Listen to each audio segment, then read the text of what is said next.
ಹಸುರಿನ ಬನಸಿರಿಗೆ ಒಲಿದು ಸೌಂದರ್ಯ ಸರಸ್ವತಿ ಧಾರೆಗಿಳಿದು ಆಹಾ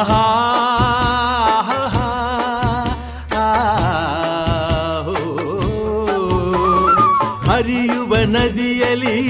ಜಾಡಿ ಹೂವನದಲ್ಲಿ ನಲಿಯುತ್ತ ಓಲಾಡಿ ಚೆಲುವಿನ ಬಲೆಯ ಬೀಸಿದಳು ಈ ಗಂಧದ ಗುಡಿಯಲ್ಲಿ ನೆಲೆಸಿಹಳು ಇದು ಯಾರ ತಪಸ್ಸಿನ ಫಲವೋ ಈ ಕಂಗಳು ಮಾಡಿದ ಪುಣ್ಯವೋ ಆಹಾ ನಾವಾಡುವ ನುಡಿಯೇ ಕನ್ನಡ ನುಡಿ ನಾವಿರುವ ತಾಣವೇ ಗಂಧದ ಗುಡಿ ಅಂದದ ಗುಡಿ ಗಂಧದ ಗುಡಿ